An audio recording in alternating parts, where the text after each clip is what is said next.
Hello friends, কেমন আছো তোমরা সবাই? আশা করছি ভালোই আছো। আমি আজকে নিয়ে চলে এলাম আর একটা নতুন রেসিপি। তো আজকে আমি বানাবো বকফুলের চপ। বকফুলের চপ যেভাবে আমি বানাবো, অনেকটা টাইম এটা মুচমুচে থাকে। তোমরা বানিয়ে 5 থেকে 10 মিনিট পরও লেট করে খেতে পারো। তো নরম হয় না অত সহজেই, খেতেও ভীষণ টেস্টি।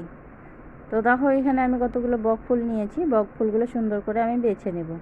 তো বকফুলগুলো প্রথমে আমি বটার দিকটা যেটা আছে বটাটা ফেলে দেবো, তারপরে ভেতরে একটা ফুলের শীষ থাকে, তো সেটাকে আমি ফেলে দেবো। তো দেখো, এইভাবে করে আমি বের করে নিয়েছি। একইভাবে আমি সবগুলো পরিষ্কার করে নেব। আর ভেতরে একটু পোকামাকড় থাকতে পারে, সেজন্য ভালো করে দেখে নিচ্ছি। আর দেখো, এটা একটা ফুলটা ফুটিনি, এখনও কড়ির মতো আছে। তো এটাকেও এইভাবে সুন্দর করে বের করে নিলাম। একে একে সবগুলো বের করে আর আমি ভেতরে পোকা আছে কিনা চেক করে নেব, কারণ ফুলের মধ্যে অনেক রকমের পোকামাকড় থাকে। তো দেখো, সবগুলো আমি পরিষ্কার করে বেছে নিয়েছি। এখন এখানে নিয়েছি 1 গ্লাস জল, বাটির মধ্যে আমি ফুলগুলো সুন্দর করে ধুয়ে নেব। ফুলগুলোকে ধুয়ে ভালো করে আমি ফুলগুলোর জলটা ঝরিয়ে নেব, যেহেতু ফুল এর মধ্যে অনেকটা পরিমাণে জলও থাকতে পারে। তো এইভাবে করে ধুয়ে দেখো নোংরা টোংরা আছে কিনা পরিষ্কার করে জলটা ঝেড়ে ঝেড়ে আমি সবগুলো তুলে নিচ্ছি।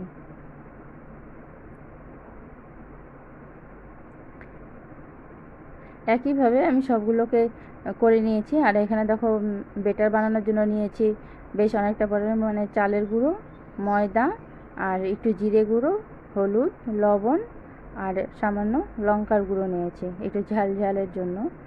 তো পুরো উপকরণটা আগে মিশিয়ে নিয়ে তারপর আমি অল্প অল্প করে জল দিয়ে ব্যাটার তৈরি করে নিচ্ছি। আগে একবারেই পুরোটা জল দিব না, কারণ ব্যাটারটা একদম পরিমাণ মতো বানাতে হবে। বেশি নরম হলেও চলবে না, আর একদম শক্ত হলেও ওই ফুলের মতো ভালো মতো মোটা হয়ে যাবে, ভাজলে ভালো লাগবে না। তো তার জন্য দেখো, আমি ব্যাটারটা তৈরি করে নিয়েছি।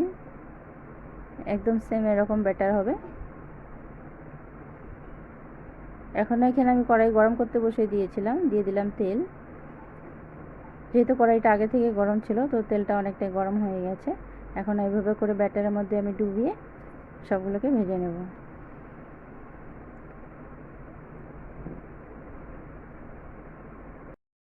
আমি ব্যাটারের মধ্যে সুন্দর করে বকফুলটার ভিতরে টেতরে দিয়ে আমি কড়াতে দিয়ে দিয়েছি ভাজার জন্য। তো এক পিঠ দেখো ভাজা ভাজা হয়ে এসছে, হালকা আমি উল্টে দিয়েছি। আর একটু ভালো করে আমি ভেজে নেব।